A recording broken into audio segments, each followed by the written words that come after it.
The 50-30-20 rule for handling your money is broken. It's the most popular framework talked about in books, pushed by financial advisors, plastered all over blogs. But if it actually worked, then why are 6 out of 10 Americans still living paycheck to paycheck, and over half of Americans can't even cover a $1,000 emergency? So today, I'm breaking down what the 50-30-20 rule is, why it's outdated advice that will keep you poor, and of course, what to do instead, which is what my wife and I use to build $450,000 in our 20s. So let's go. So for those of you who don't know, the 50-30-20 rule is a way to handle your personal finances, and it was originally introduced, or at least popularized, by Elizabeth Warren back in 2006 when she wrote a book on it. And the main purpose behind it was to give you some type of flexibility for your finances. So like the idea is you spend 50% of the money that you take home, like the money that hits your bank account from your paycheck, on things that you need. This is going to be like your mortgage, your car, your insurance, your food, all of those things that are necessities to live day to day. Then we have 30% to spend on our wants. This is like going out to eat, hanging out with friends, spending money on hobbies, things like that. And then finally, 20% towards saving your money in a savings account and then investing it in things like retirement accounts or a taxable brokerage account, real estate, really anything that you consider to be investing. So that's the what, but let's talk about why I think this framework sucks.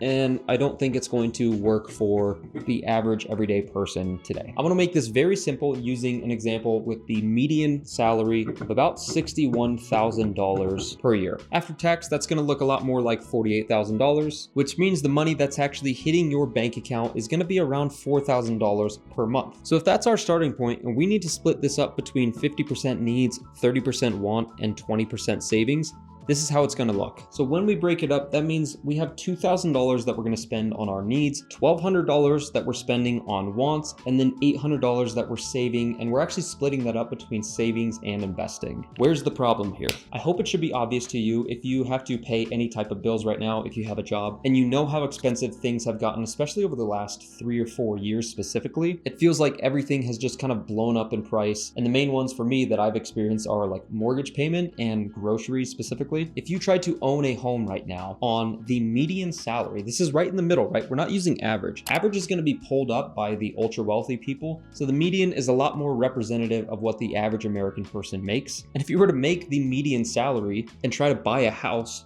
good luck getting a mortgage under $2,000 right now. The house that I'm living in right now is 1,400 square feet, single story. It's in a regular neighborhood, and it was $300,000 at 7.12% interest rate. For a 30-year loan, my mortgage is like $2,200, $2,300 a month. That's all of that gone in a single expense. How is anybody on their own supposed to afford even just basic living? And by the way, I'm in a lower income and lower cost of living state too. Like I'm not in California or New York or anything like that. So like how is anybody on the median salary supposed to have a house right now? Really, really tough. And that's just one expense, right? If you have the typical car loan that people have, and then you add on groceries and you add on insurance, and you add on utilities, $2,000 a month is horrible. So that's my first big gripe with it. The second one is around wants. $1,200 on wants. When you are somebody who's trying to build wealth, if you're starting maybe from zero or you're kind of in the beginning, or especially if you're in debt, if you're spending $1,200 on like going out to eat and like on your hobbies and a lot of fun activities, I think your money could be better placed elsewhere for the time being, not forever. I'm not saying to take away all your fun. But right now, if you were to read a typical finance book or you were to talk to a financial advisor and they said, yeah, 50-30-20, that's a great place to start. And then you gave yourself permission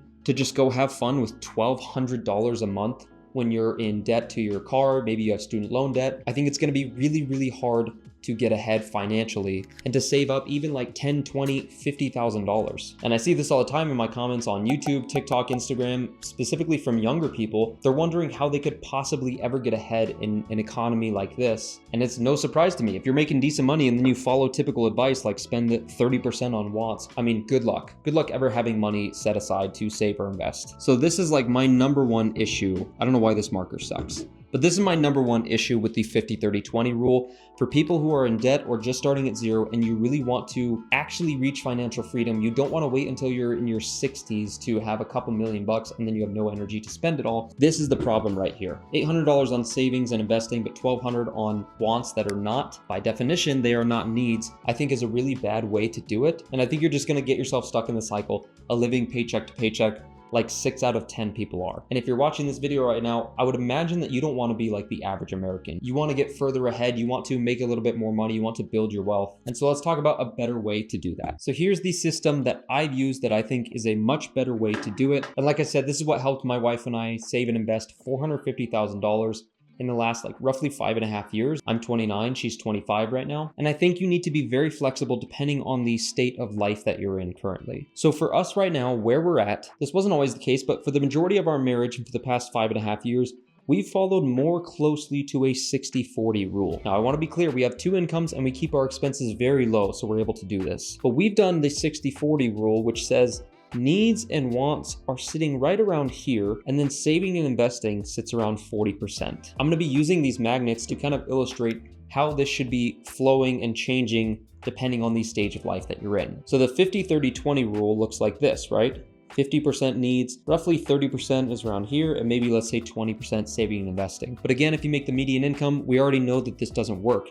You probably have needs and expenses that are way up here instead. And I would argue that wants should be very, very low, like 5% if you can handle it for a while, 0% so that you can pay off debt, or even better, save and invest and start to build your wealth so that you actually get richer over time and you're not just stuck living paycheck to paycheck like most people do. Now, I want to mention and acknowledge that 60-40 is a very aggressive way to do it. If you can save and invest 40% of your income, you've done really good at making a decent amount of money, and you have probably pushed your expenses very, very low because 40% is massive. So I'm not saying if you do 60-40, you'll get to 450,000 in 5 years like we did. We were very lucky and very blessed to have good jobs. We're lucky that the stock market has crushed since 2020. And we're also lucky that we have 401k plans with matches that are insane. But the point isn't to get where we're at. The point is to find some type of framework that's going to work for you, even if you're not getting to 450,000. Maybe you get more than that. Maybe you get 100,000 in the next few years. But isn't that better than zero or being negative by paying down debt all the time? Like, that's what I really want for you. I want you to, like, I really don't want to see people in debt and just like hating this economy, hating America. I want to see you win. There is plenty to go around for all of us. And like most things you can't control, so that's okay, but you can control this stuff. Like, be okay with being flexible for a while, making some sacrifices. Maybe don't go out to eat anymore. Maybe try to spend your free time increasing your income, get a part-time job, a second job, a side hustle,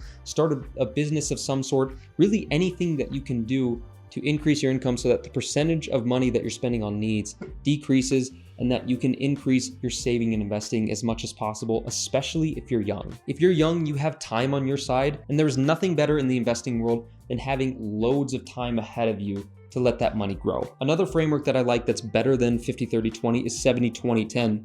Where you're spending 70% on needs, you're spending 20% on saving and investing, and then 10% on wants. I would argue if you are not solely focused on just like aggressively investing and you still want to spend money on stuff that you really like and have some fun, like 70-20-10 is also pretty good. It accounts for needs being really expensive, so 70% of your take-home pay is spending on that. You're still putting money towards saving and investing. 20% is a fantastic place to start. And then of course, tomorrow's not guaranteed. Yes, I know that. So like spend 10% on wants, right? If you're making $4,000 a month, like we saw the median salary is, you're spending $400 a month on wants. That's your hobbies. Maybe it's spending on the gym. Maybe it's spending on eating out. Maybe it's buying books or, going to the movies. I'm not saying don't enjoy your life. I'm just saying I think there's a way that you can set up your finances so that you can have your cake and eat it too. Meaning you can save and invest for your future, but also have fun with things that you enjoy so that you're not just hating your life so you can save a little bit more for later. So 50-30-20, not a great place to start. There's much better ways to do it, and make sure that you can adjust it to fit your lifestyle right now. And if you want a much more in-depth process of how I actually saved and invested $450,000, check out this video next. Done.